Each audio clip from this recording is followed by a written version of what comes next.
Hello बच्चों, कैसे हो आप लोग। तो मैं उम्मीद करती हूँ आप लोग बिल्कुल अच्छे होंगे और अपनी पढ़ाई भी बिल्कुल अच्छे से कर रहे होंगे। तो आज हम करने वाले हैं राइट एंगल ट्रायंगल और पाइथागोरस थ्योरम, और साथ में हम एक्सरसाइज 6.5 करने वाले हैं, क्योंकि एक बच्चे की बार बार डिमांड आ रही थी कि एक्सरसाइज 6.5 कराइए 6.5 कराइए, तो मैंने सोचा कि सबसे पहले यही करा देती हूँ। तो बच्चों, मैं इसके लिए लाइव आना चाह रही थी, लेकिन लाइव आने की रिस्ट्रिक्शंस है कि उसके लिए 1K सब्सक्राइबर चाहिए और अभी उतने हुए नहीं है। तो अगर हो जाएंगे 1K सब्सक्राइबर तो फिर मैं लाइव आना स्टार्ट कर दूंगी। तब तक तो आपको ऐसे रिकॉर्डेड वीडियो से काम चलाना होगा। फिर भी अगर आपको कोई भी डाउट आ रहे हैं इस वीडियो से भी रिलेटेड, तो आप कमेंट सेक्शन में डाल दीजिएगा और फिर मैं उससे रिलेटेड वीडियो अपलोड करने की पूरी कोशिश करूंगी, क्योंकि मुझे अपनी पढ़ाई के साथ साथ ये भी मैनेज करना पड़ता है। तो बच्चों, बिना वक्त गवाए शुरू करते हैं। देखो, हमें पढ़नी है एक्सरसाइज 6.5, और एक्सरसाइज 6.5 इस चीज के ऊपर बेस्ड है, राइट एंगल ट्रायंगल और पाइथागोरस थ्योरम। ठीक है, तो पहले हम इसको अच्छे से समझ लेंगे तो हमारे लिए वो एक्सरसाइज बहुत आसान हो जाएगी। ठीक है, तो शुरू करते हैं। देखो, पाइथागोरस थ्योरम समझाने से पहले मैं राइट एंगल ट्रायंगल के बारे में थोड़ा सा बता देती हूँ। वैसे तो मैंने बताया था, तो जिनको याद नहीं मैं उनको फिर से बता देती हूँ, 2-4 चीजें एक्स्ट्रा बता देती हूँ। देखो, राइट एंगल ट्रायंगल वो ट्रायंगल होता है जिसमें कम से कम, और वैसे भी हो भी एक ही सकता है, जिसमें कम से कम या फिर मैक्स टू मैक्स जितना भी बोलो, हमारे पास एक राइट एंगल ट्रायंगल होता है। हमारे पास एक राइट एंगल होता है, तो अगर किसी भी ट्रायंगल में एक राइट एंगल है तो वो राइट एंगल ट्रायंगल हो जाएगा। सिंपल सी बात, बस यही होता है राइट एंगल ट्रायंगल। ठीक है, तो जैसे मेरे पास ये ट्रायंगल हो गया। अच्छा, तो अब राइट एंगल ट्रायंगल में क्या होता है ना, कुछ नेम्स होते हैं, स्पेसिफिक नेम्स होते हैं। देखो, मैंने मान लीजिए राइट एंगल ट्रायंगल बनाया ABC, तो इसमें जो AC वाली आर्म होगी, जो सबसे लॉन्गेस्ट आर्म, जो राइट एंगल के बिल्कुल अपोजिट होगी, राइट एंगल है इसके बिल्कुल सामने, अपोजिट मतलब सामने। ठीक है, जो बिल्कुल जो इस राइट एंगल के अपोजिट है और इसके सामने है, इसको हम बोलेंगे हाइपोटेन्यूज। क्या बोलेंगे? हाइपोटेन्यूज।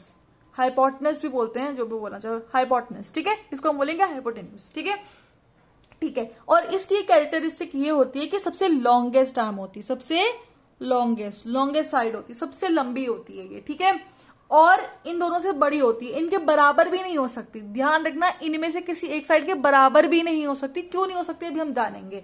ठीक है, सबसे लॉन्गेस्ट होगी और इन दोनों से बड़ी होगी। ठीक है, अच्छा, तो अब आगे बढ़ते हैं। देखो, इसके अलावा जो ये बाकी के बची दो साइड्स हैं, AB और BC, इनको हम बोलेंगे लेग्स। ये क्या है? लेग्स हैं। ये दोनों के दोनों हैं legs of right angle triangle, legs हैं। ठीक है, ये लेग 1 हो गया, ये लेग 2 हो गया। देखो, इसमें जो ये हमारे सामने, जो बिल्कुल हमारी तरफ को रखा हुआ है, जो बिल्कुल ग्राउंड पे रखा हुआ है, इसको हम बोलेंगे बेस। इसको हम क्या बोलेंगे? बेस। इसको हम बोलेंगे बेस। ठीक है, इसको बोलेंगे हम बेस, और इसको हम बोलेंगे परपेंडिकुलर। क्या बोलेंगे? परपेंडिकुलर। क्योंकि भाई देखो, परपेंडिकुलर तो मतलब जो हमारी दी हुई लाइन में अगर कोई चीज 90 डिग्री के एंगल पर है तो इसको हम बोलते हैं परपेंडिकुलर। इसको हम बोलते हैं परपेंडिकुलर। और ये भी तो हमारा बेस हो गई, लाइन BC क्या हो गई? हमारा बेस हो गई। इसके ऊपर ही हम सारे काम करें, हमारा ग्राउंड हो गई ये, है ना। और इसके ऊपर कोई एक लाइन है, जो कि 90 डिग्री एंगल पर है, तो हमारा परपेंडिकुलर ही तो हुई ना। तो इसीलिए जो AB हो गया वो परपेंडिकुलर हो गया, BC बेस हो गया, और ये दोनों क्या है? लेग्स हैं। क्या है? लेग्स। इनको हम कलेक्टिवली लेग्स बोलेंगे। और ये जो AC हो गया ये हाइपोटेन्यूज हो गया। ठीक है, ये सबसे लॉन्गेस्ट साइड होती है। ठीक है, इतनी चीज हमें समझ में आ गई। अभी मैंने यहाँ पर एक इमेजिनरी राइट एंगल ट्रायंगल ले लिया। ठीक है, तो एक राइट एंगल ट्रायंगल ले लिया ABC, और ठीक है, और इसकी जो साइड्स हैं, मैंने मान लिया कि ये वाली जो साइड है, इसकी जो लेंथ है, समझ रहे हो ना, लेंथ, उसकी जो लेंथ है वो है A सेंटीमीटर। क्या है? A centimetre. जो ये हाइपोटेन्यूज है, इसकी जो लेंथ मैंने मान ली, वो मैंने मान ली कि वो है C सेंटीमीटर, और जो AB है उसकी लेंथ मैंने मान ली कि वो है B सेंटीमीटर, वो है B सेंटीमीटर। ठीक है, समझ में आ गया। अच्छा, तो अब आगे बढ़ते हैं। देखो, तो अब ये हो गया। अब मैं इसके आगे आपको बताने जा रही हूँ Pythagoras theorem. Right angle triangle में इतना ही था। देखो, पाइथागोरस थ्योरम के अकॉर्डिंग, पहले मैं पाइथागोरस थ्योरम है क्या वो लिख देती हूँ। पाइथागोरस थ्योरम हमारा बस इतना सही है।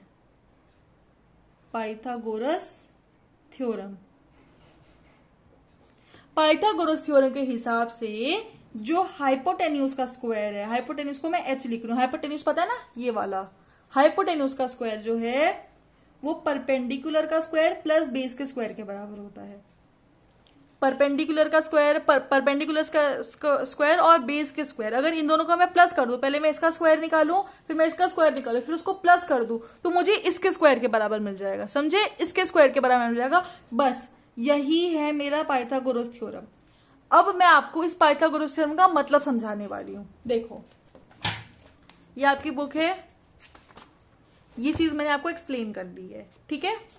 अब मैं बढ़ती हूं इसकी तरफ को। देखो, यही है आपका पाइथागोरस थ्योरम, यही है आपका पाइथागोरस थ्योरम, ठीक है। अब देखो, ये तो हो गया पाइथागोरस थ्योरम को याद करना, लेकिन अब पाइथागोरस थ्योरम को समझने की बारी आती है ना। पाइथागोरस थ्योरम को समझने की बारी आती है। तो देखो, पाइथागोरस थ्योरम समझते हैं क्या।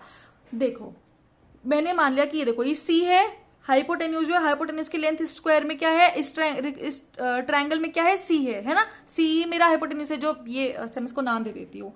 इसको मैंने नाम दे दिया A B C. A B C मैंने इसको नाम दे दिया, ए बी सी, ये मेरे ट्रायंगल का नाम हो गया। तो देखो, इसका हाइपोटेन्यूज क्या है, इसका हाइपोटेन्यूज क्या है, ए बी है। क्या है, ए बी है, मतलब उसकी लेंथ क्या है, इसके हाइपोटेन्यूज की सी है, इसके हाइपोटेन्यूज की लेंथ, इसके हाइपोटेन्यूज की लेंथ सी सेंटीमीटर है।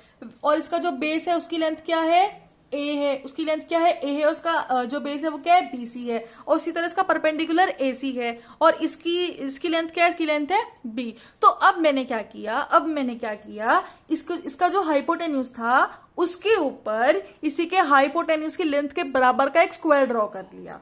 मतलब जो इस हाइपोटेन्यूज की लेंथ है, जो कि सी सेंटीमीटर है, मैंने सी सेंटीमीटर का एक स्क्वायर ड्रॉ कर लिया इसके ऊपर। अच्छा, सी सेंटीमीटर का स्क्वायर ड्रॉ कर लिया, तो उसकी हर एक साइड सी सेंटीमीटर के बराबर होगी, क्योंकि ये स्क्वायर है। उसकी हर एक साइड किसके बराबर होगी, सी सेंटीमीटर के बराबर होगी, है ना। तो इसकी ये साइड भी सी सेंटीमीटर स्क्वायर की, ये साइड भी सी, ये साइड भी सी, और ये साइड भी सी। उसी तरह मैंने बेस पर भी ड्रॉ कर लिया एक, है ना, ए लेंथ का एक स्क्वायर ड्रॉ कर लिया, ए सेंटीमीटर लेंथ का एक स्क्वायर ड्रॉ कर लिया। उसकी भी सारी साइड ए के बराबर होंगी, ए, है ना, होगी ना, क्योंकि स्क्वायर है और स्क्वायर की सारी साइड बराबर होती है। वैसे ही मैंने एक ये ले लिया, इसकी बी है, इसकी लेंथ जो परपेंडिकुलर है, परपेंडिकुलर की लेंथ 20 सेंटीमीटर है, परपेंडिकुलर है, और परपेंडिकुलर के ऊपर जो मैंने स्क्वायर ड्रॉ किया उसकी भी हर साइड बी। अच्छा, अब एक चीज सोचो कि हमें पता है कि स्क्वायर का एरिया क्या होता है। स्क्वायर का एरिया क्या होता है, बताओ। स्क्वायर का एरिया क्या होता है, स्क्वायर का एरिया होता है साइड स्क्वायर, साइड का स्क्वायर। मतलब जो साइड की लेंथ है, मतलब अगर मेरी साइड की लेंथ x है तो एरिया हो जाएगा x स्क्वायर, है ना। ये तो पता ही होगा, तो बहुत सिंपल सी चीज है, ठीक है। तो उसका साइड हो जाएगी x स्क्वायर। तो उसी तरीके से अब जो मैंने इसके ऊपर ये स्क्वायर ड्रॉ किया है सी सेंटीमीटर का, इसका एरिया कितना हो जाएगा, इसका एरिया हो जाएगा सी स्क्वायर, क्योंकि इसकी साइड की लेंथ सी है, तो सी, तो इसका एरिया कितना हो जाएगा, सी स्क्वायर हो जाएगा। उसी तरीके से जो मैंने बेस के ऊपर ड्रॉ किया है उसका एरिया कितना हो जाएगा, ए स्क्वायर हो जाएगा, क्योंकि उसकी साइड की लेंथ ए है। उसी तरीके से जो मैंने इसके ऊपर ड्रॉ किया उसकी हर साइड की लेंथ बी है, तो इसका एरिया कितना हो जाएगा, इस वाले स्क्वायर का एरिया बी स्क्वायर हो जाएगा। समझ आ गया, कोई दिक्कत है तो दोबारा देख लेना इतने पार्ट को, थोड़ी न्यू चीजें थोड़ी अलग सी लग रही होगी, दोबारा देख लेना, समझ में आ जाएगा, ठीक है। ओके, यहां तक देख लेना। अब देखो, अब पाइथागोरस थ्योरम को क्या कहता है कि अगर मैं हाइपोटेन्यूज का स्क्वायर करूं, हाइपोटेन्यूज का स्क्वायर मतलब अगर मैं सी लेंथ का स्क्वायर करूं तो वो किसके बराबर होगा, उसकी बेस की लेंथ के स्क्वायर प्लस उसकी परपेंडिकुलर की लेंथ के स्क्वायर। तो उसका बेस क्या है, बेस की लेंथ क्या है, ए है, तो मतलब ए स्क्वायर, बेस की लेंथ का स्क्वायर और परपेंडिकुलर की लेंथ का स्क्वायर। ये तुम याद रखो, तुम फॉर्मूला है। बड़े जब हो जाओगे ना तो आगे की क्लास में इसका थ्योरेटिकल प्रूफ भी मिलेगा, आगे की क्लास में प्रूफ मिलेगा, पर अभी इसको ध्यान में रख लो, ठीक है। ये बिल्कुल स्टैंडर्ड रिजल्ट बन जाएगा, और अभी भी हम उसी तरीके से मान के इसको चल रहे हैं, ठीक है। ओके, तो मैंने क्या बोला, जो हाइपोटेन्यूज का स्क्वायर है वो किसके हो जाएगा, बेस की लेंथ का स्क्वायर प्लस परपेंडिकुलर की लेंथ क्या है, बी है, और उसकी लेंथ का स्क्वायर। तो मेरे को ये चीज मिल गई, मुझे ये चीज मिल गई ना। अच्छा, एक चीज बताओ, ये सी स्क्वायर क्या था, सी स्क्वायर क्या है, ये तो हमें मिल गया। सी स्क्वायर क्या है, सी स्क्वायर इस वाले स्क्वायर का एरिया है, याद है ना, सी स्क्वायर इस वाले स्क्वायर का एरिया, क्योंकि इसकी हर साइड की लेंथ सी है। तो ये क्या हो गया, area of square on hypotenuse, ठीक है, हाइपोटेन्यूज। उसी तरीके से ए स्क्वायर क्या है, ये क्या है, कौन से स्क्वायर का एरिया है, area of square on base का एरिया है ना, बेस के स्क्वायर का एरिया है, बेस के ऊपर जो स्क्वायर बना हुआ है, ठीक है। और ये बी क्या है, बी क्या है, बी क्या है, बी सॉरी बी स्क्वायर क्या है, बी स्क्वायर क्या है, स्क्वायर जो है जो कि ये परपेंडिकुलर के ऊपर बना है, परपेंडिकुलर के ऊपर बने हुए स्क्वायर का एरिया है बी स्क्वायर। तो area of square on perpendicular. और एक चीज और, परपेंडिकुलर।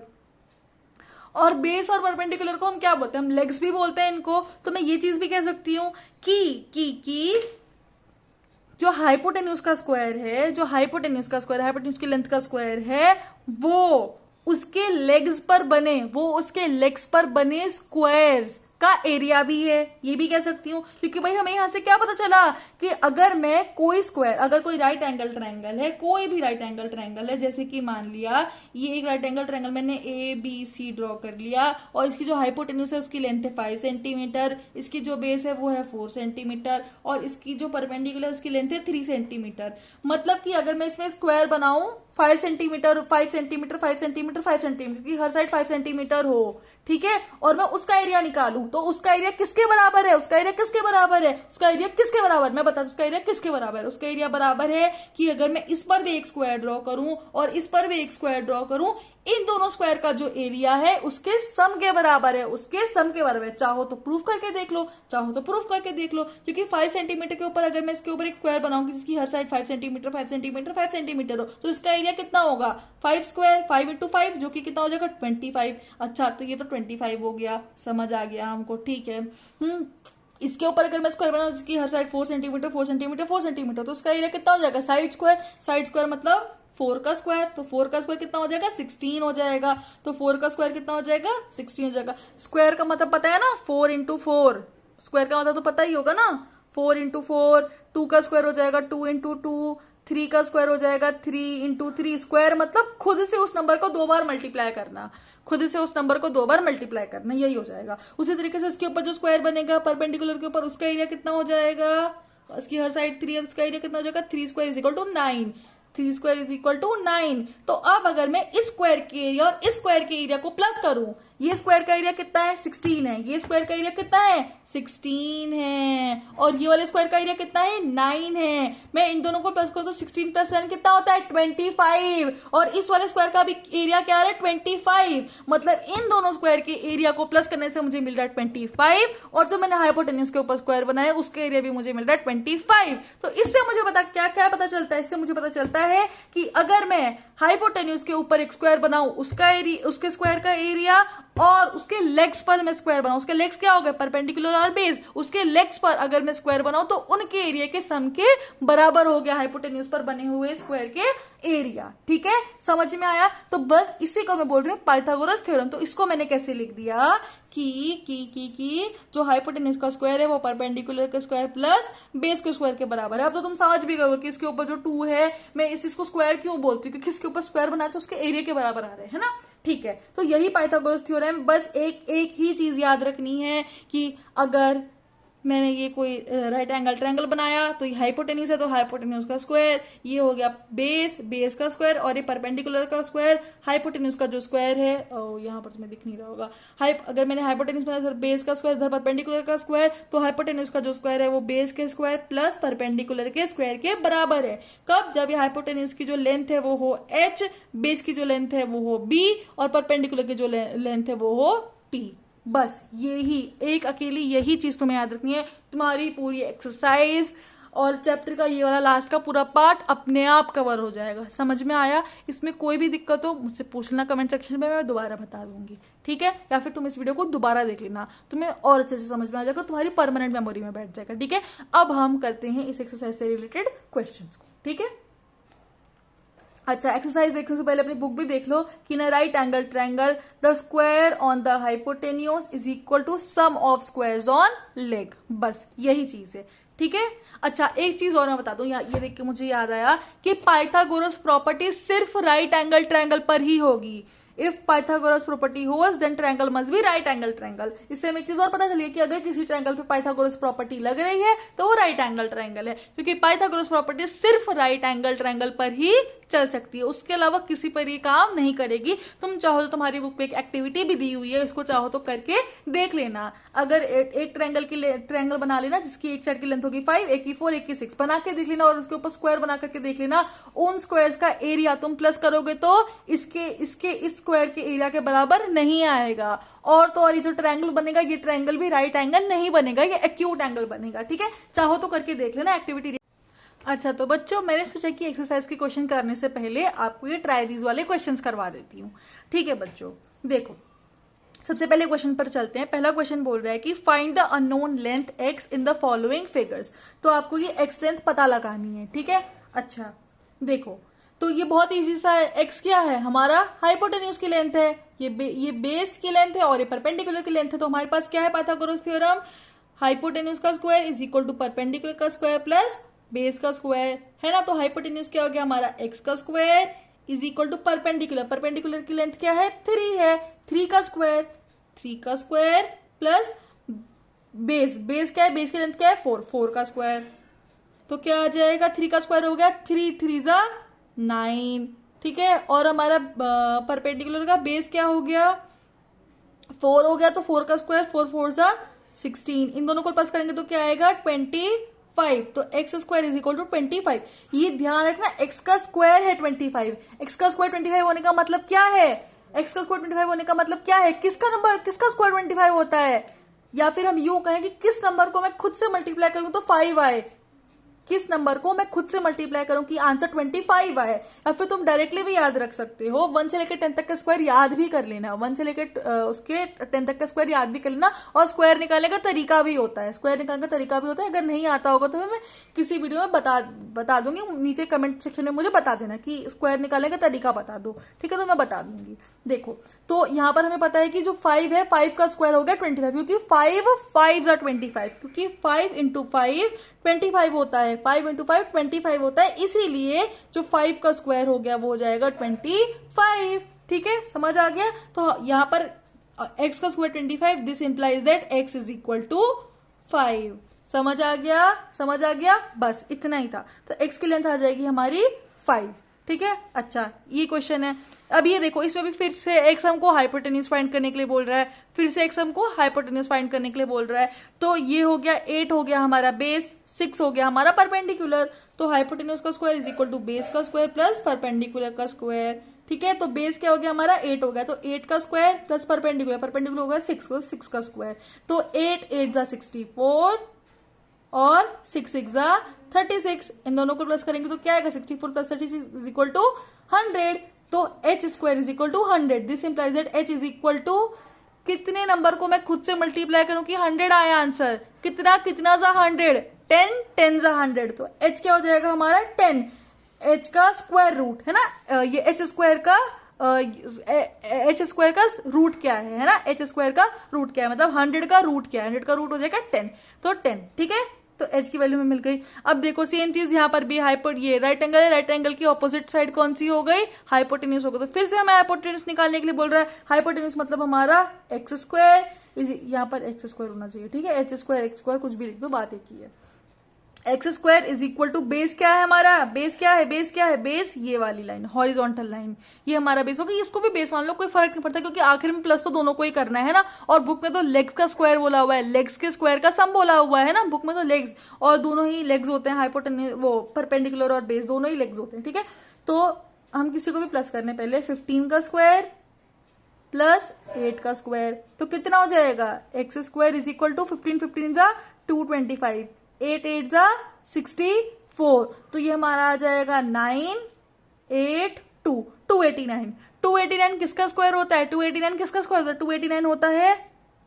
289 होता है 17 का स्क्वायर, 17 का स्क्वायर। तुम कहो तो मैं तुम्हें निकालना भी सिखा दूं उसको, अगर नहीं आता है तो फिर मैं बता दूंगी अगली वीडियो में, मुझे बता देना, बस कमेंट में बता देना, मैं बता दूंगी। तो ये एक्स की हमारी लेंथ हो जाएगी 17। ठीक है, ओके। तो अब हम बढ़ते हैं आगे। देखो,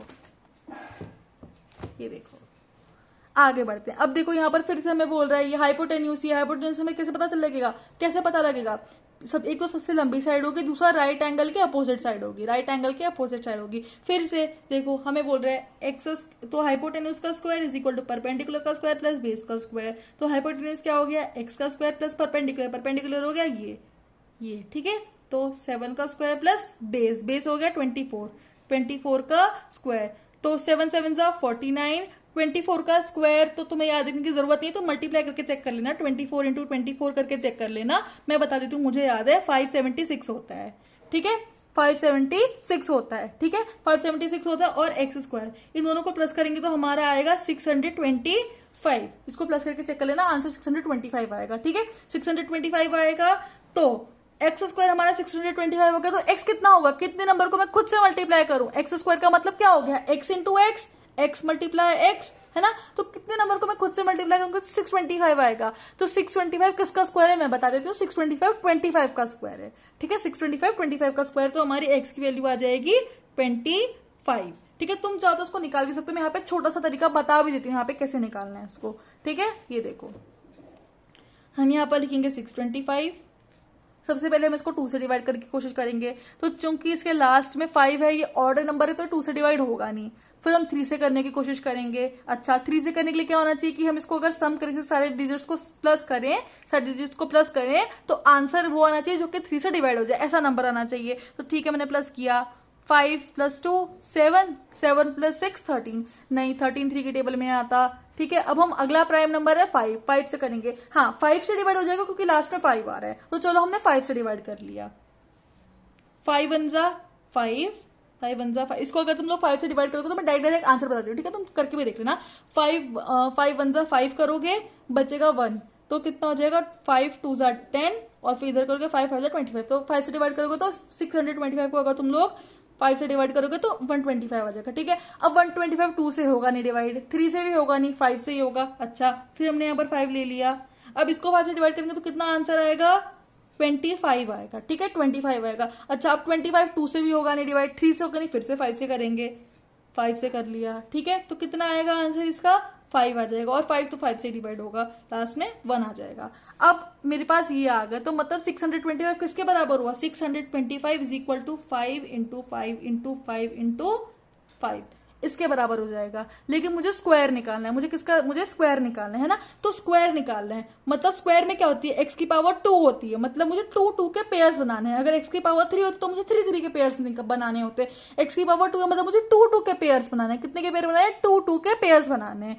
तो मैंने 2 का पेयर बना लिया, एक पेयर मुझे 5 5 का ये मिला, और एक पेयर मुझे 5 5 का ये मिला, तो मैंने पहले पेयर में से एक 5 ले लिया, और मैंने दूसरे पेयर में से एक 5 ले लिया, और इन दोनों को मल्टीप्लाई कर लिया। तो 5 5 से कितना होता है, 5 5 से कितना होता है, 25 होता है। तो इसका मतलब कि 25 का स्क्वायर रूट हो जाएगा, 625 का स्क्वायर रूट हो जाएगा 25, और अगर मैं 25 को खुद से मल्टीप्लाई करूंगी, अगर मैं 25 इंटू 25 करूंगी तो मुझे 625 मिलेगा, मुझे 625 मिलेगा, ठीक है। 25 को मैं खुद से मल्टीप्लाई करूंगा, मुझे मिलेगा 625, ठीक है। तो इसलिए यहाँ पर मेरा आंसर आया था 25। अगर तुम्हें ये करने में टाइम लग रहा है तो तुम चाहो तो डायरेक्ट स्क्वायर उसको याद भी रख सकते हो, जैसे मैंने याद करे हुए हैं, ठीक है। जैसे मुझे याद है कि हाँ 22 का स्क्वायर 484 होता है, और 24 का स्क्वायर 576 होता है, ठीक है। तो तुम ऐसे याद रख सकते हो, वरना ये निकालने का तरीका है, और डिटेल में चाहिए तरीके को और चीजें समझना है, प्रैक्टिस करना, मुझे बता देना, मैं वीडियो अपलोड कर दूंगी, ठीक है। तो ये हो गया, कमेंट्स में लिख देना। वरना स्क्वायर्स अगर निकालने नहीं आएंगे, स्क्वायर्स में दिक्कत होगी तो तुम्हारा आता हुआ क्वेश्चन सॉल्व नहीं हो पाएगा, क्योंकि यहां तक तो तुमने सॉल्व कर लिया। अब तुम इसके आगे एक्स की वैल्यू कैसे निकालोगे, इसके आगे एक्स की वैल्यू कैसे निकालोगे, है ना। एक्स की वैल्यू निकालने के लिए तुम्हें ये चीज पता होनी चाहिए, या तो स्क्वायर्स याद होने चाहिए कि किसका स्क्वायर क्या है। जैसे 25 का स्क्वायर 625 है, 625 देख के तुम्हारे दिमाग में घंटी बजनी चाहिए, अच्छा 625 है तो 25 आ जाएगा आंसर, ठीक है। अच्छा चलो अब आगे बढ़ते हैं। उसी तरीके से ये वाला क्वेश्चन है, इसमें ये हमको बोल रहा है कि ये पूरा सा एक ट्रायंगल दिया हुआ है, इस ट्रायंगल में हमें इस वाले साइड की लेंथ निकालनी है। अब देखो तुम एक चीज देखो, इस एंगल को देखो, ये वाला एंगल तुम्हें 90 डिग्री दिख रहा है, नहीं ये एंगल 90 डिग्री है या नहीं है ये हमें नहीं पता, लेकिन जब तक हमें बताया नहीं जाएगा ये 90 डिग्री है, हम इसको 90 डिग्री नहीं मानेंगे, हम इसको 90 डिग्री नहीं मानेंगे। ना ही हमें उसने ये एंगल बताए हुए, तो हम पता तो लगा नहीं सकते कि 90 डिग्री है कि नहीं है, तो हमारे लिए 90 डिग्री नहीं, और ये दिख भी नहीं रहा है 90 डिग्री। हमें 90 डिग्री क्या दिया हुआ है, ये छोटा सा ट्रायंगल, ये छोटा सा जो बच्चू सा ट्रायंगल है ये जो बच्चा है, ये छोटा सा बच्चा है ये ट्रायंगल का, ठीक है, ये छोटा सा बच्चा है, ये जो ट्रायंगल है ना, ये ट्रायंगल है राइट एंगल ट्रायंगल, ठीक है। देखो अभी इस ट्रायंगल में भी हमें क्या बताया हुआ है, हमें हाइपोटेन्यूज बताया हुआ है, हमें परपेंडिकुलर बताया हुआ है। हम इससे क्या पता लगा सकते हैं, हम इससे इतनी चीज पता लगा सकते हैं, हम इससे ट्रायंगल का थर्ड साइड हम इतना पता लगा सकते हैं, है ना। तो चलो इतना पता लगाते हैं। तो हमें क्या पता है, फिर से हमें क्या पता है फॉर्मूला, मैं इसको कॉपी में सॉल्व कर रही हूँ, ठीक है। देखो हमें क्या दिया हुआ है, ये ट्रायंगल है,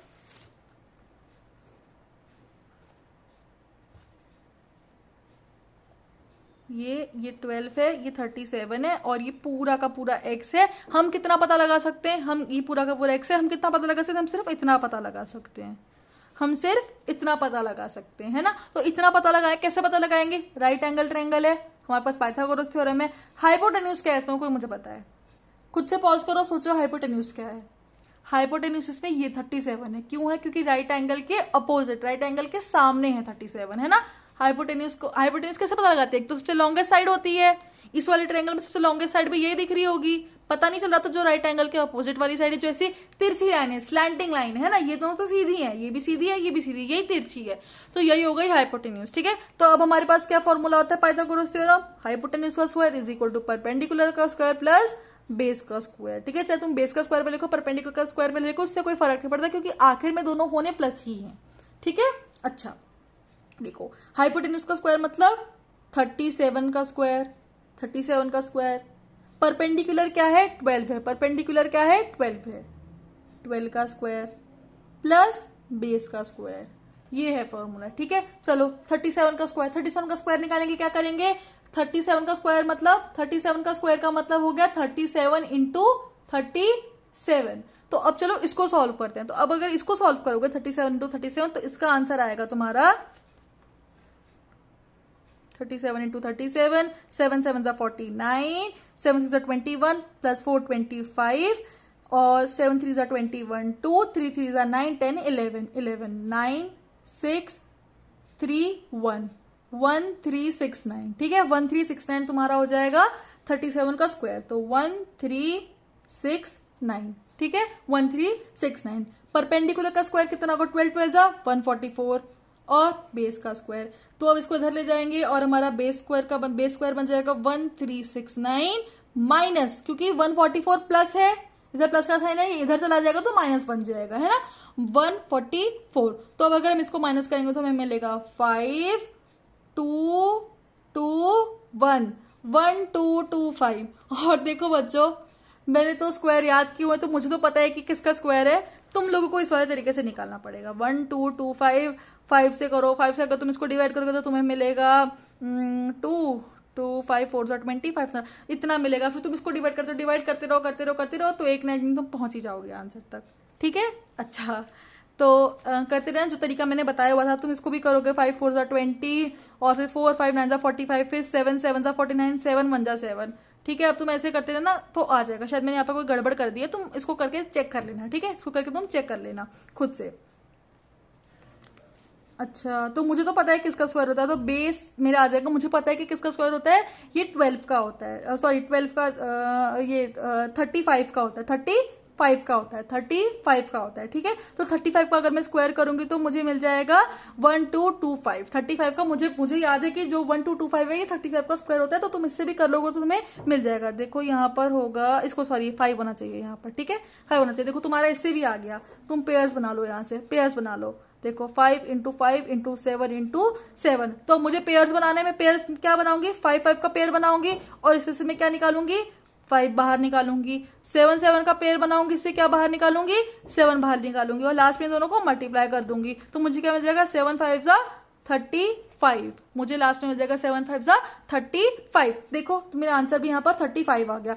तो इस वाले तरीके की प्रैक्टिस करना, दिक्कत होगी तो मैं अपलोड कर दूंगी, मुझे बस बताने के लिए तुम्हें, ठीक है, हो गया।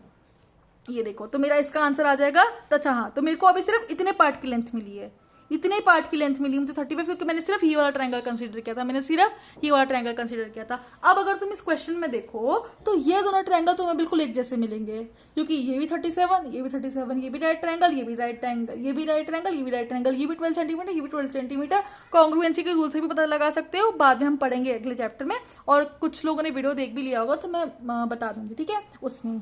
तो ये दोनों ट्रायंगल बिल्कुल आइडेंटिकल है, मतलब कि जो इतने पार्ट की लेंथ होगी वही इतने पार्ट की लेंथ होगी, जो इतने पार्ट की लेंथ होगी वही इतने पार्ट की लेंथ होगी। मतलब इतने पार्ट की लेंथ हमने निकाली थी 35, और इस वाले पार्ट की लेंथ भी होगी 35, और हमें तो पूरे की निकालनी है, तो पूरे की लेंथ क्या होगी, इन दोनों का सम, तो पूरे पार्ट की लेंथ क्या होगी 35 प्लस 35 प्लस 35 जो हो गई 70, 35 प्लस 35 70, तो x की वैल्यू आ जाएगी 70। तो इस क्वेश्चन से हमें क्या पता चलता है कि हर जगह हम ये चीज रट नहीं सकते कि हमें हर जगह क्वेश्चन आ जाए तो हमें h² = p² प्लस b² लगाना है, हर जगह हम ये चीज रट नहीं सकते, ठीक है।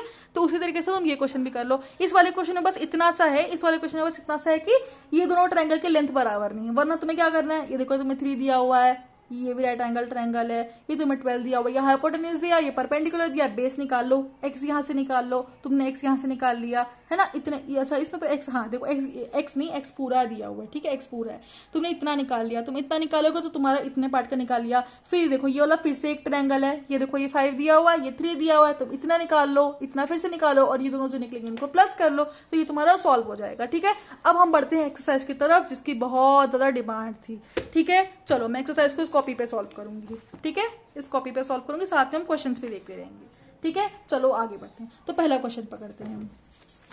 बच्चों देखो, सबसे पहले खुद से सॉल्व करने की कोशिश करना, पहले वीडियो पॉज करना, खुद से पहले क्वेश्चन पढ़ के सॉल्व करने की कोशिश करना, नहीं आएगा तो ये वीडियो देखना, क्योंकि खुद से सॉल्व नहीं करोगे तो नहीं आएंगी चीजें, है ना। और प्रैक्टिस जरूर करना। देखो पहला क्वेश्चन हो गया, PQR एक ट्रायंगल है और उसका वो किस पे राइट एंगल है, P पर राइट एंगल है। अच्छा तो चलो हमने ड्रॉ कर लिया,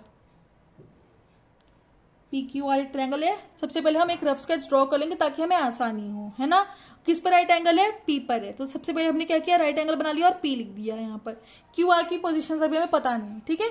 जो PQ है वो 10 सेंटीमीटर है और जो PR है वो 20 सेंटीमीटर है, हमें QR फाइंड करना है। ऐसे क्वेश्चन पढ़ोगे तो कंफ्यूज हो जाओगे, पता नहीं क्या क्या ढूंढने के लिए बोला, इसलिए मैंने पहले ही ट्रायंगल बना लिया। तो PQR, चाहो तो PQR इधर भी कर सकते हो, कुछ जरूरी नहीं है, ठीक है। वो क्योंकि तुम रफ फिगर बना रही हो, है ना। एग्जाम में बनाओगे तो जो छोटी वाली साइड है उसको छोटा बनाना, उसके हिसाब से नेमिंग करना, वरना कोई जरूरत नहीं है, तुम अपने लिए रफ फिगर बना रहे हो, कोई फर्क नहीं पड़ता, ठीक है। PQR, तो PQ की लेंथ हमें क्या दी हुई है, 10 सेंटीमीटर दी हुई है। अच्छा PQ की लेंथ हमें क्या दी हुई है, 10 सेंटीमीटर दी हुई है। राइट एंगल ये P पर है, ये हमें बताया हुआ था। और PR की लेंथ क्या दी हुई है, 24 सेंटीमीटर दी हुई है। अच्छा देखो, तो अब जब मैं एग्जाम में बनाऊंगी तो मैं क्या करूंगी, मैं इस ट्रायंगल को, देखो ये 24 दिया हुआ है, ये 10 दिया हुआ है, लेकिन मैंने फिर भी लगभग दोनों इक्वल बनाए हुए हैं, है ना। तो लॉजिकली देखा जाए तो फिगर करेक्ट नहीं, लेकिन मुझे तो सिर्फ कैलकुलेशन करनी है, तो मैं तो ऐसे यूज कर सकती हूँ, है ना। लेकिन असलियत में करेक्ट तरीका ये है कि आप PR को लंबा बनाइए, ये R हो गया, ये P हो गया, और PQ को छोटा बनाइए, ताकि आप इसको 10 सेंटीमीटर लिख सकें और इसको 24 सेंटीमीटर लिख सकें, समझे। लेकिन चूंकि मुझे कम स्पेस में करना तो मैंने ऐसे बना लिया, ठीक है। वो कोई डिस्कशन का इश्यू नहीं है, ठीक है। देखो तो और मुझे क्या फाइंड करने के लिए बोल रहा है, वो QR फाइंड करने के लिए बोल रहा है। मुझे क्या फाइंड करने के लिए बोल रहा है, फाइंड QR। देखो तो ये देखो फिर से QR क्या है, बच्चों जोर से बोलो, QR क्या है, हाइपोटेन्यूज है। QR क्या है, हाइपोटेन्यूज है। PQ क्या है, 10 सेंटीमीटर है, और क्या है, बेस है। और PR क्या है, परपेंडिकुलर। तो फिर से फॉर्मूला, तो हाइपोटेन्यूज का square is equal to perpendicular का स्क्वायर प्लस बेस का स्क्वायर। हाइपोटेन्यूज क्या है मेरा, RQ का square is equal to P क्या है, परपेंडिकुलर का 24 सेंटीमीटर, तो 24 का स्क्वायर। और बेस क्या है, 100 है, 10 का स्क्वायर। तो RQ का स्क्वायर आ जाएगा, 24 का स्क्वायर कितना होता है, 576 होता है, मुझे याद है, तुम लोग खुद कैलकुलेट कर लेना 24 करके, ठीक है। और ये 10 का स्क्वायर, 10 10 100 होता है, इसको प्लस करेंगे तो 676 आएगा, और ये RQ का स्क्वायर हो गया, ठीक है। 676 मुझे पता है कि 676 26 का स्क्वायर होता है, तो RQ की वैल्यू आ जाएगी 26। बच्चों में एक बार फिर से रिपीट कर रही हूँ, स्क्वायर्स में और उसके रूट्स में कोई कंफ्यूजन मत रखना। ये चैप्टर का ये एक्सरसाइज तुम्हारे लिए फिर हॉरर एक्सरसाइज हो जाएगी, तुम्हें बिल्कुल समझ में नहीं आएगी, तुम्हें डर लगने लगेगा। इस पार्ट पे कोई कंफ्यूजन मत रखना कि यहां से ये चीज कैसे आई, यहां से ये चीज कैसे आई, इस चीज में कंफ्यूजन मत रखना, प्लीज मत रखना। तुम्हें समझ आना चाहिए कि आर क्यू का स्क्वायर ये है तो इसका ये होगा। समझ नहीं आता तो मुझे बता देना, मैं वीडियो अपलोड करने की कोशिश करूंगी, पूरी कोशिश करूंगी, ठीक है। चलो आगे बढ़ते हैं। तो मेरा पहला क्वेश्चन हो गया। अब दूसरा क्वेश्चन, ए बी सी एक ट्रायंगल है, राइट एंगल एट सी है। तो सबसे पहले मैं क्या करूंगी, सबसे पहले मैं बनाऊंगी एक फिगर, सबसे पहले मैं बनाऊंगी एक फिगर। और उसने बोला कि राइट एंगल एट सी है, तो अब सी के बाद से मैं कहीं भी नाम लेती रहूं, ए और बी दे दिया। मैं चाहूँ तो इसको भी दे सकती हूँ, कोई दिक्कत की बात नहीं है, ठीक है। तो ए बी सी एक राइट एंगल ट्रायंगल है जो कि मैंने बना लिया है, राइट एंगल एट सी पर है। और जो ए बी है वो 25 सेंटीमीटर है, ए बी जो है वो 25 सेंटीमीटर है। ओहो, इस बार तो हमें डायरेक्ट हाइपोटेन्यूज ही दे दिया है, इस बार तो हमें हाइपोटेन्यूज ही दे दिया है ना। और ए सी क्या है, 7 सेंटीमीटर है, ए सी क्या है 7 सेंटीमीटर है। हमें क्या फाइंड करना है, बीसी फाइंड करना है, हमें क्या फाइंड करना है, बीसी फाइंड करना है। देखो भाई, हमें इस बार राइट एंगल की अपोजिट साइड दे दी है, तो मतलब 25 सेंटीमीटर से हाइपोटेन्यूज दे दिया है, ठीक है। तो फिर से मैं लगाऊंगी हाइपोटेन्यूज का square is equal to perpendicular का स्क्वायर प्लस बेस का स्क्वायर, ठीक है। हाइपोटेन्यूज क्या है 25 का स्क्वायर, परपेंडिकुलर क्या है मुझे नहीं पता, परपेंडिकुलर मुझे नहीं पता क्योंकि परपेंडिकुलर ये है और मुझे वो ही फाइंड करना है। परपेंडिकुलर हो गया मेरा बीसी का स्क्वायर, और बेस क्या है 7 का स्क्वायर, 7 सेंटीमीटर तो उसका स्क्वायर, बस 25 का स्क्वायर निकल 25 इंटू 25 कितना होता है 625 होता है, ठीक है। अब बीसी का स्क्वायर प्लस 7 का स्क्वायर कितना होगा, 7 7 सा 49। तो अब बीसी का स्क्वायर हो जाएगा, ये प्लस है ना, ये प्लस है ना, ये प्लस है ना, ये प्लस इस साइड जाएगा तो क्या बन जाएगा, माइनस बन जाएगा। उम्मीद करती हूँ उसमें कोई दिक्कत नहीं होगी, पढ़ा होगा है ना, पिछले क्लासेस में पढ़ा होगा, है ना। नहीं पढ़ा है तो अब दिक्कत है तो फिर अभी भी दिक्कत है तो बता देना, इसमें मैं अपलोड करने की कोशिश करूंगी। मतलब मैं श्योर नहीं करती कि मैं कर पाऊंगी, मैं कोशिश करूंगी, ठीक है। तो ये इधर चला जाएगा तो माइनस, तो 625 माइनस 49, तो बीसी का स्क्वायर हो जाएगा, बीसी का स्क्वायर हो जाएगा, इसमें से इतना माइनस करेंगे तो कितना आएगा, आ जाएगा 576, है ना। तो मेरी बीसी की वैल्यू क्या हो जाएगी 24 हो जाएगी, ठीक है। ये सब मुझे याद है इसलिए मैं कर पा रही हूँ, है ना। 576 का स्क्वायर रूट 24 होता है, ये मुझे याद है इसलिए मैं कर पा रही हूँ। तो ये देखो मेरी ये चीज भी, ये क्वेश्चन भी सॉल्व हो गया। अब थर्ड क्वेश्चन क्या है, अब देखो, अब तुम लोगों को लगेगा यार यहाँ तो ट्रायंगल बनाने के लिए बोला ही नहीं, पता नहीं कैसा क्वेश्चन है। तो बच्चों पहले क्वेश्चन को पढ़ो, फिगर बनाओ और उसे समझने की कोशिश करो, अपने आप चीजें क्लियर हो जाएंगी, समझे। चलो आगे बढ़ते हैं, मैं पेज पलट लेती हूँ और आगे बढ़ती हूँ। देखो, अ 15 मीटर लॉन्ग लैडर, एक 15 मीटर लंबी सीढ़ी है। देखो बना हुआ है तुम्हारे लिए फिगर, 15 मीटर लंबी सीढ़ी है। Reach a window 12 metre high from the ground on placing it against a wall at a distance A. तो मैंने क्या किया, उसको जो वॉल है देखो, वॉल से उसको ए मीटर दूर रखा। वॉल, ये वॉल है मेरी, दीवार है, सीधी दीवार है, मैंने इस दीवार से उसको ए मीटर दूर रखा। देखो मुझे ए दिया हुआ है, ठीक है। और क्या कहते हैं, और विंडो, और देखो and it reached a window 12 metre high, और वो एक विंडो तक पहुंची। और विंडो कितनी ऊंची है, विंडो कितनी ऊंची है, विंडो 12 मीटर ऊंची है। मतलब यहाँ पर एक खिड़की है जहां पर तुम खड़े हो। अच्छा तुम कैसे खड़े हो, तुमने तो खुद ही ऐसे रखा है, तुम्हारा दोस्त खड़ा है, ठीक है, तुम्हारा दोस्त खड़ा है। और देखो ये 12 मीटर ऊंची सीढ़ी है, तुमने उसको ए मीटर दूर रखा, और क्या कहते हैं, और 15 मीटर की वो खुद है। तो find the distance of the foot of the ladder from the wall. अब वो हमको बोल रहे हैं कि जो लैडर का फुट है, जो लैडर का पैर है, जो लैडर का बेस वाला पार्ट है, मतलब ये जो पार्ट है, उसकी डिस्टेंस पता लगाओ वॉल से। मतलब तुम्हें इनडायरेक्टली वो बोल रहा है कि ए पता लगाओ, समझे। इसका मतलब इनडायरेक्टली हो गया कि ए पता लगाओ, वो बोल रहा है इसके पैर की डिस्टेंस वॉल से पता लगाओ, तो वो तो हमें ए बता के रखिए, तो वो तुम्हें बोला कि ए को फाइंड करो। अब पता तुम्हें किसके जैसा दिख रहा है, खुद सोचो।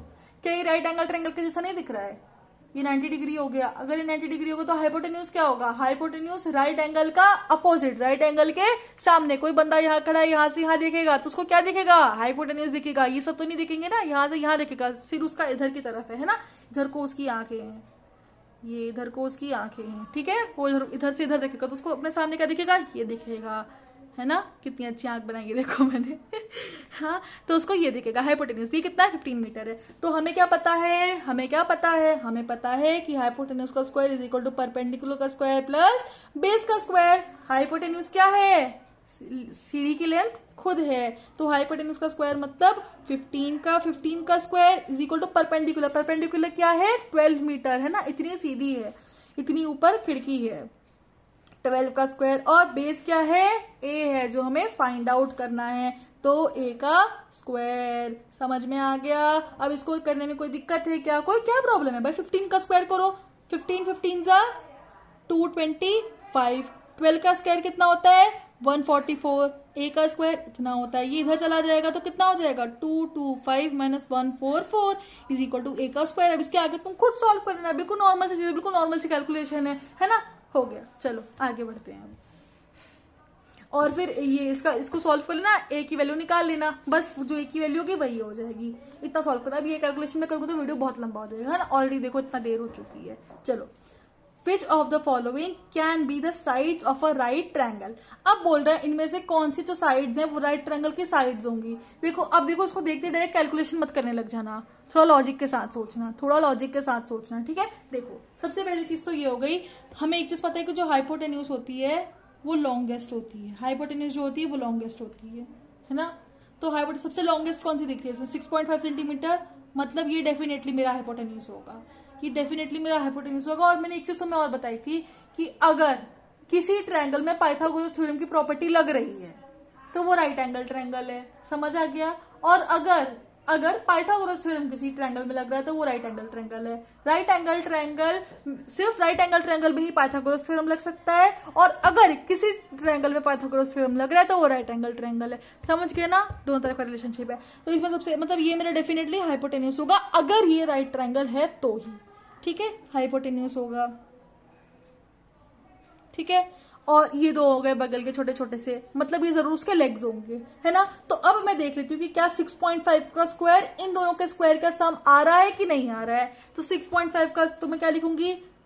Hypotenuse square is equal to perpendicular का स्क्वायर प्लस बेस का स्क्वायर। अब मुझे ये तो नहीं पता कि कौन सा परपेंडिकुलर कौन सा बेस है, लेकिन आखिर में निकालना तो उनका सम ही है ना, तो कोई दिक्कत की बात नहीं है ना? मुझे बस इन दोनों के स्क्वायर्स को प्लस करना है, तो हाइपोटेन्यूज मैंने मान लिया कि सबसे लंबा यही है, तो 6.5 यही होगा।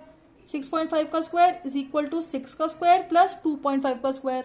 होना चाहिए नहीं होना चाहिए? 6.5 का स्क्वायर 6 के स्क्वायर प्लस 2.5 के स्क्वायर के बराबर होना चाहिए नहीं होना चाहिए? होना चाहिए, है ना? तो 6.5 का स्क्वायर कितना हो गया?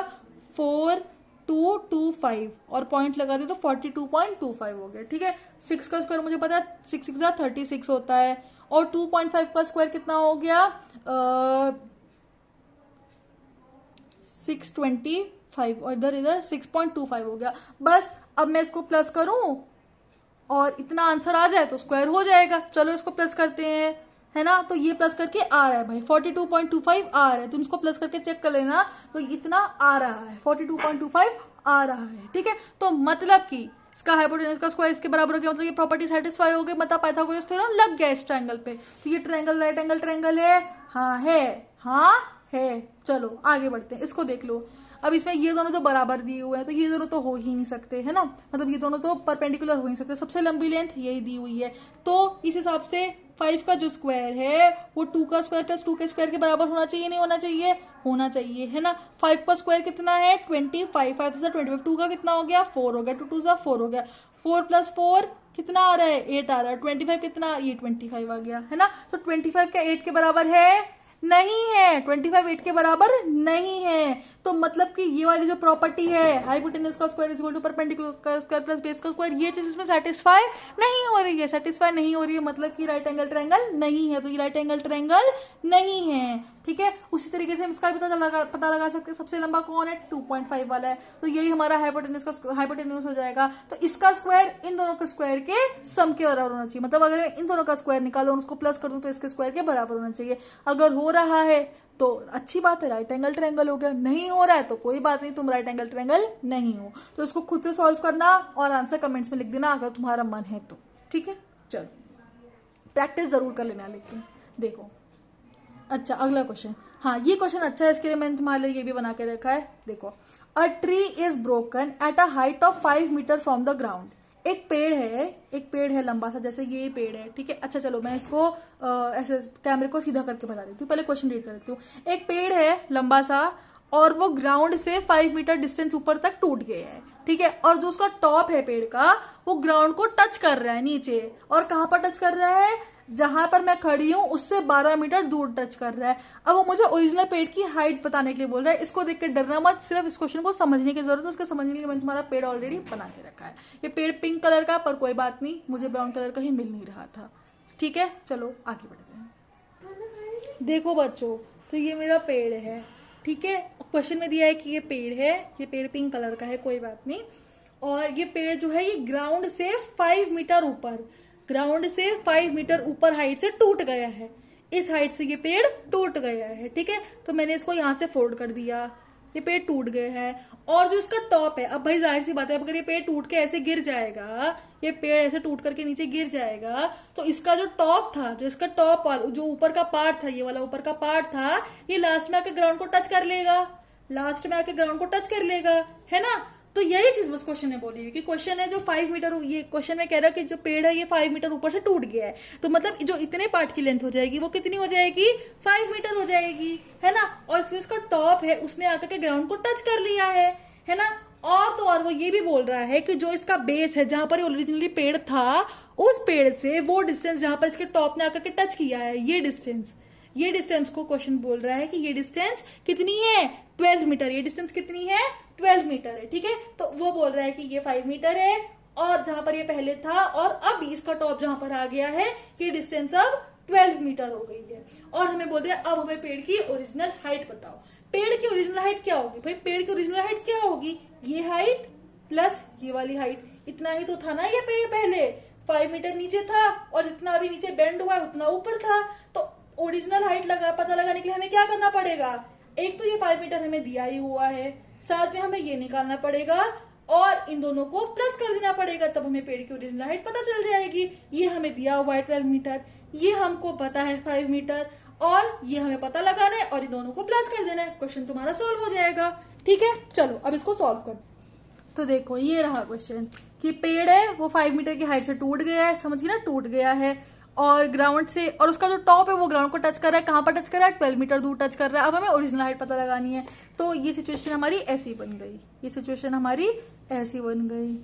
ये देखो ये हमारा ग्राउंड था, ये 5 मीटर ऊपर से पेड़ टूट गया था, और अब वो कहां टच कर रहा है, 12 मीटर दूरी पर टच कर रहा है, ठीक है। और हमें अब पेड़ की ओरिजिनल हाइट पता लगानी है। पेड़ की ओरिजिनल हाइट बोले तो ये हमारा पेड़ ओरिजिनली ऐसा था, पहले हमारा पेड़ जो था ये पार्ट पहले ऊपर था और हमारा पेड़ ऐसा था, लेकिन अब हमारा पेड़ ऐसा हो गया है ना। इसको हटा दो, अब इसको भूल जाओ, ये चला गया, अब ये नहीं रहा, ठीक है। ये अब हमारा पेड़ ऐसा नीचे आकर के गिर गया। अब हमें पेड़ की ओरिजिनल हाइट पता लगानी, मतलब हमें ग्रीन वाला पार्ट पता करना है। तो ये तुम्हें राइट एंगल ट्रायंगल जैसा दिख रहा होगा, इसमें हमें पहले ये पता लगाना है, ये मतलब हाइपोटेन्यूज पता लगाना है, ये हमारा बेस है। तो वही हाइपोटेन्यूज का square is equal to base का स्क्वायर प्लस परपेंडिकुलर का स्क्वायर। हाइपोटेन्यूज का स्क्वायर बेस कितना होगा 12, 12 का स्क्वायर, परपेंडिकुलर कितना हो गया 5, 5 का स्क्वायर, तो कितना हो जाएगा 12 12 जा 144, 12 12 जा 144 और 5 5 जा 25। अगर हम इसको प्लस करेंगे तो कितना मिलेगा हमें 169 मिलेगा। एच स्क्वायर 169 जगह मुझे पता है, तुम्हें पता होना, पता हो, याद कर लेना बच्चों, प्लीज याद कर लेना, या फिर ऐसे निकालने का तरीका सीख लेना, लेकिन इससे बहुत टाइम लगेगा तुम्हारा पेपर में, है ना। देखो तो एच तो मुझे पता है कि 13 का स्क्वायर होता है, ठीक है। तो एच कितना हो जाएगा 13 हो जाएगा। तो बस मुझे पता लग गया कि ये वाला जो इतना पार्ट है ये 13 है, मतलब पेड़ का इतना वाला पार्ट 13 नीचे गिरा है, ठीक है। अब मुझे वो पेड़ की ओरिजिनल हाइट पता लगाने के लिए बोल रहा है। ओरिजिनल हाइट क्या होती है, ओरिजिनल हाइट क्या होती है, पेड़ की ओरिजिनल हाइट पता लगाने के लिए बोल रहा है। ओरिजिनल हाइट क्या है 13 प्लस 5।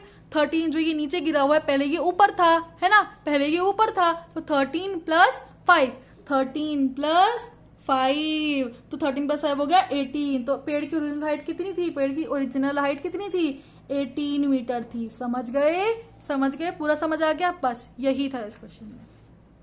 चलो ये क्वेश्चन भी हमारा हो गया। अब हम एक्सरसाइज खत्म करने की ओर बढ़ रहे हैं, बिल्कुल। चलो अब देखो, अब दिया हुआ है कि angles Q and R of a triangle PQR, triangle PQR है और इसके एंगल्स दिए हुए हैं। अब बोल रहे हैं इनमें से कौन सी चीज ट्रू है। अब देखो तुम्हें एंगल सम प्रॉपर्टी तुमने पढ़ी होगी, तो एंगल सम प्रॉपर्टी पे हमने क्या पढ़ा था, एंगल सम प्रॉपर्टी में हमने पढ़ा था कि एक ट्रायंगल के सारे अंदर के जितने भी एंगल है, इंटीरियर एंगल है, उनका सम 180 के बराबर होता है नहीं होता है। अच्छा, एंगल सम प्रॉपर्टी से हमें पता चल जाता है कि सबका एंगल 180, सबका सम 180 डिग्री के बराबर होता है। यहाँ पर हमें 65 और 25 ऑलरेडी दिए हुए हैं, तो मतलब कि 65 प्लस तुम्हें दिख नहीं रहा है, 65 प्लस 25 प्लस एक ये वाला angle, angle P plus angle P is equal to 180 degree, है ना। तो ये कितना हो जाएगा 90 plus angle P is equal to 180 degree. तो एंगल P की वैल्यू हो जाएगी 90 डिग्री। तो मतलब कि ये हमारा राइट एंगल ट्रायंगल हो गया है। बस अब बताओ राइट एंगल ट्रायंगल पे हमें क्या पता था हमें कि जो ये आर क्यू होगा जो कि हाइपोटेन्यूज है, इसका स्क्वायर इन दोनों के स्क्वायर के बराबर होगा, है ना। तो आर क्यू का स्क्वायर कहां पर है भाई, आर क्यू का, ये देखो आर क्यू मतलब क्यू आर का स्क्वायर पी क्यू के स्क्वायर प्लस आरपी के स्क्वायर के बराबर होगा। पी क्यू के स्क्वायर प्लस आरपी के स्क्वायर के बराबर होगा। किसका स्क्वायर, क्यू आर का स्क्वायर। तो ये ऑप्शन हमारा सही, बाकी के दो ऑप्शन से हमें लेना देना नहीं है, खत्म। ठीक है, अब बोल रहा है ये क्वेश्चन देखो, find the perimeter of the rectangle whose length is 40 centimetre and diagonal is 41 centimetre. चलो पहले इसका फिगर ड्रॉ कर लेते तो हमें आसानी से समझ में आ जाएगा। ठीक है, चलो ये हमें बोल रहा है कि हमारे पास एक रेक्टेंगल है, रेक्टेंगल ही बोल रहे हैं ना, हाँ रेक्टेंगल है, ये रेक्टेंगल है, ठीक है, जिसकी लेंथ कितनी है 40 सेंटीमीटर है। ब्रेड्थ हमें सॉरी मुझे लगा दिख रहा है, उसकी लेंथ कितनी है 40 सेंटीमीटर है। ब्रेड्थ हमें बताई नहीं हुआ, हमें कोई लेना देना भी नहीं है, हमें सिर्फ लेंथ से लेना देना है। और डायगोनल बताया हुआ है, डायगोनल है 41 सेंटीमीटर, तो ये हो गया हमारा डायगोनल, इसकी लेंथ हो गई 41 सेंटीमीटर। अब वो हमें क्या बोल रहा है, इसका पेरीमीटर बताओ। बच्चों को बताओ पेरीमीटर क्या होता है। पेरीमीटर होगा ये वाली साइड प्लस ये वाली साइड प्लस ये वाली साइड प्लस ये वाली साइड। या फिर तुम लोग ये कहो कि पेरीमीटर जो है, पेरीमीटर का जिसने फॉर्मूला पढ़ा हुआ है ना, पेरीमीटर का जिसने फॉर्मूला पढ़ा हुआ है उसके लिए पेरीमीटर हो गया 2 इंटू लेंथ प्लस ब्रेड्थ। अब ये लेंथ तो हमें पता है, पर ब्रेड्थ हमें कौन बताएगा। ब्रेड्थ मतलब ये वाली साइड, ये वाली साइड हमें कौन बताएगा, ये वाली साइड हमें कौन बताएगा बताओ, पाइथागोरस थ्योरम बताएगा। क्योंकि ये देखो यहाँ पर एक राइट ट्रायंगल बन रहा है, बस यहां से भी निकाल लो। 41 है, 40 है, ये तो निकाल ही सकते हैं। 41 का स्क्वायर इज इक्वल टू 40 का स्क्वायर प्लस ये, इसको मान लिया बी, ठीक है, मतलब परपेंडिकुलर, चलो परपेंडिकुलर मान लो, इससे कंफ्यूज मत करना, ठीक है। परपेंडिकुलर का स्क्वायर, बस 41 का स्क्वायर निकाला, इसका स्क्वायर निकाला, अभी निकाल लेना बच्चों, ठीक है। ये निकाल लेना तो मैं परपेंडिकुलर का स्क्वायर पता चल जाएगा। परपेंडिकुलर की जो वैल्यू आ जाएगी ना, इसी परपेंडिकुलर की वैल्यू को इस बी की जगह पर रखना, ब्रेड्थ की जगह पर रखना, और 2 इंटू 40 प्लस ये जो बी इसकी वैल्यू आएगी यहाँ पर, जो भी ये पी लिख दे रही हूँ मैं यहाँ पर, ठीक है, पी लिख दे रही हूँ यहाँ पर, जो भी वैल्यू आएगी इसको करके इसका पेरीमीटर निकाल लेना, खत्म बात। देखो तुम लोग ना क्वेश्चन को देख कर डरा मत करो कि इसमें हमें ट्रायंगल नहीं दिया हुआ, अब हम क्या करेंगे। ट्रायंगल नहीं दिया तो कोई बात नहीं, हम रफ कॉपी में ट्रायंगल बना लेंगे। अब ये लास्ट क्वेश्चन है, देखो लास्ट क्वेश्चन के लिए मैं तुम्हें बता देती हूँ पहले रोम्बस होता क्या है। वैसे पता है तो अच्छी बात है, नहीं पता तो मैं बता देती हूँ। रोम्बस एक स्पेशल टाइप का पैरेलेलोग्राम होता है, फिर स्पेशल टाइप का क्वाड्रिलैटरल होता है कह लो, जिसमें पैरेलेलोग्राम कह लो, ठीक है। पैरेलेलोग्राम भी नहीं, पैरेलेलोग्राम पता है तो अच्छी बात है, नहीं पता है तो मैं किसी मुझे बता देना, मैं बता दूंगी। तो देखो पहले मैं रोम्बस बताती हूँ, रोम्बस क्या होता है। रोम्बस में क्या होता है, रोम्बस एक ऐसा फिगर होता है जिसमें क्या होता है, ये दोनों जो साइड्स होती है ना, ये जो इसकी अपोजिट साइड्स होती है ना, वो पैरेलल होती है। अपोजिट साइड जो होती है वो पैरेलल होती है। तो ये पैरेलल हो गई, ठीक है, ये साइड्स और ये साइड पैरेलल हो गए। पैरेलल के लिए हम ये वाला सिंबल बनाते हैं, ठीक। ये दोनों साइड्स पैरेलल हो गई, और ये दोनों साइड्स पैरेलल का मतलब तो पता ही होगा ना, जो कभी ना मिले, हमेशा एक दूसरे के साथ साथ साथ साथ चले, जो कभी भी ना मिले। इन दोनों को चाहे मैं कितना लंबा खींच दूं, ये कभी भी एक दूसरे को इंटरसेक्ट नहीं करेंगे, ठीक है। तो ये पैरेललोग्राम, ये हाँ, तो ये क्या हो गया, एक फिगर हो गया। इस फिगर को मैं नाम दिया पैरेललोग्राम, इस फिगर को मैंने नाम दिया पैरेललोग्राम,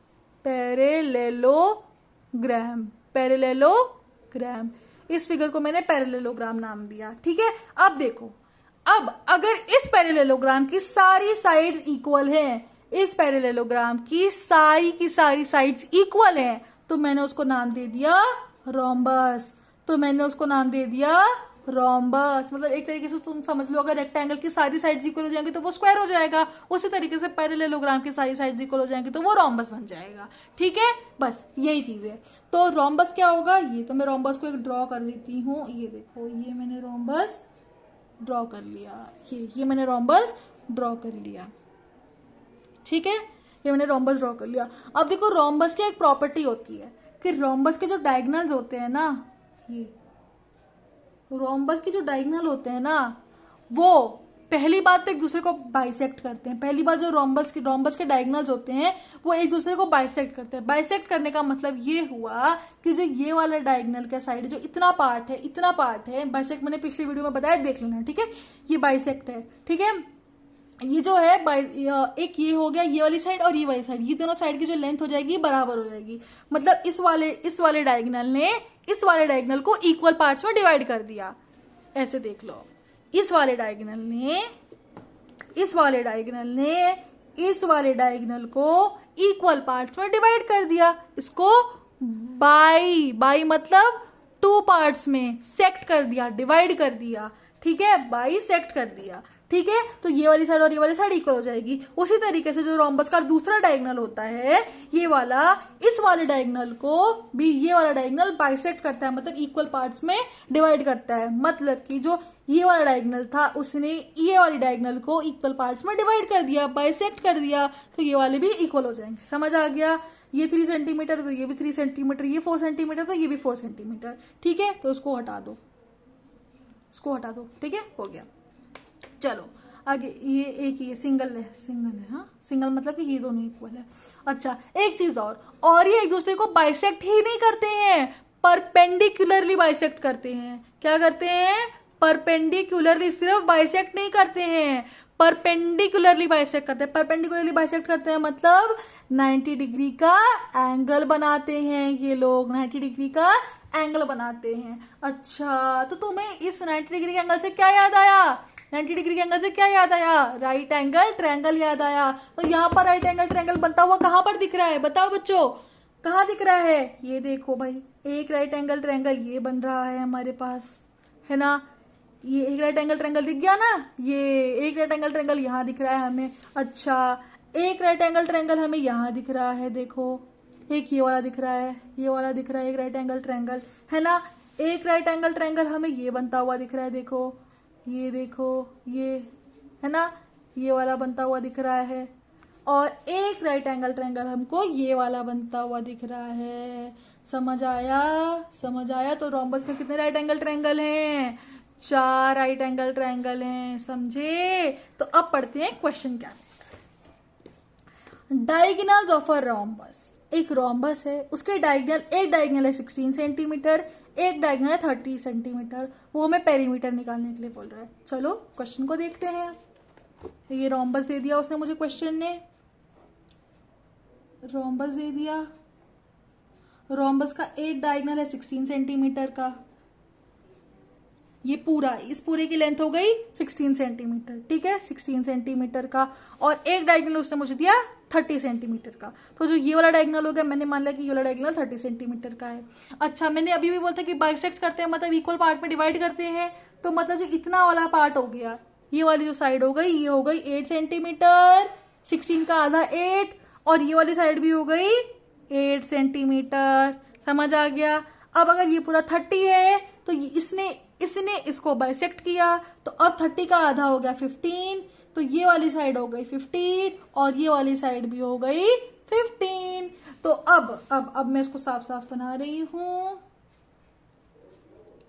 अब हमारे पास बन के आ गया ये, जिसमें ये 8 सेंटीमीटर है, ये 15 सेंटीमीटर है, ठीक है। और ये भी 8 सेंटीमीटर, ये 15 सेंटीमीटर और ये 8 सेंटीमीटर है, और ये भी 8 सेंटीमीटर है, और यहाँ पर राइट एंगल ट्रायंगल बना है। तो अब वो मुझे पेरीमीटर निकालने के लिए बोल रहा है। पेरीमीटर मतलब इसकी सारी साइड्स का सम, मतलब अगर ये एस है, ये एस है, ये एस है, ये एस है, तो मतलब अगर मुझे इसके चारों तरफ फेंसिंग करनी है तो मुझे कितनी तार चाहिए होगी, है ना, कितनी तार चाहिए होगी, मुझे कितना फेंसिंग के लिए तार चाहिए होगी। तो उसका मतलब S plus S plus S plus S, S plus S plus S plus S is equal to 4s। मतलब रोम्बस का पेरीमीटर भी हो जाएगा 4s। 4s हमें स्क्वायर के केस में मिला था ना, तो बस। तो अब अगर मुझे ये s पता चल जाए तो मेरा काम हो जाए। s कैसे पता चलेगा? मैंने तुम्हें क्या बोला था, हमें यहाँ पर मिल रहा है एक राइट एंगल ट्रायंगल, हमें यहाँ पे मिल रहा है एक राइट एंगल ट्रायंगल, बस। और right angle triangle, right angle ये है, तो s क्या है? s इसका हाइपोटेन्यूज है, एस इसका हाइपोटेन्यूज है, समझे। एस इसका हाइपोटेन्यूज हो गया, है ना, हाइपोटेन्यूज हो गया। तो अब हमें फॉर्मूला पता है, h² is equal to base का स्क्वायर प्लस परपेंडिकुलर का स्क्वायर। बस मान लो कि 15 वाला बेस है, 15 वाला बेस है, ठीक है, तो h स्क्वायर हो जाएगा हमारा 15 का स्क्वायर प्लस 8 का स्क्वायर, है ना। बस अब कैलकुलेट तो तुम कर ही सकते हो इस चीज को कैलकुलेट कर लेना और ये भी तुम्हारा सॉल्व। तो इस तरीके से हमने ये वाली एक्सरसाइज सॉल्व कर दी।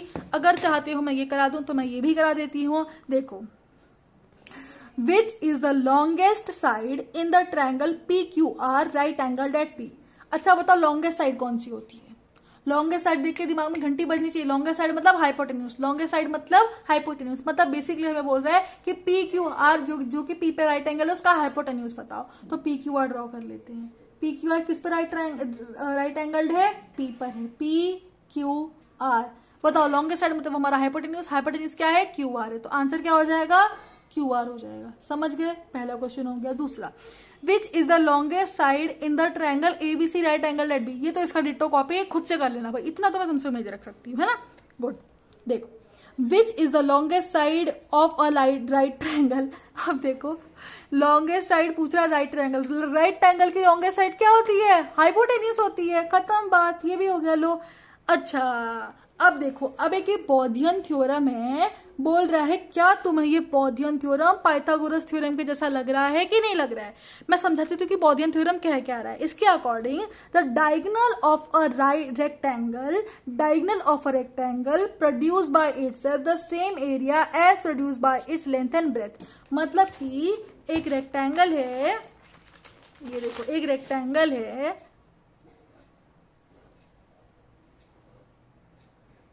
उसका जो डायगोनल है, उसके diagonal as produce by its length, उसका जो डायगोनल है वो कितना एरिया प्रोड्यूस करता है। मतलब अगर इसके डायगोनल के ऊपर, अगर इसके डायगोनल के ऊपर मैं एक स्क्वायर बनाऊं,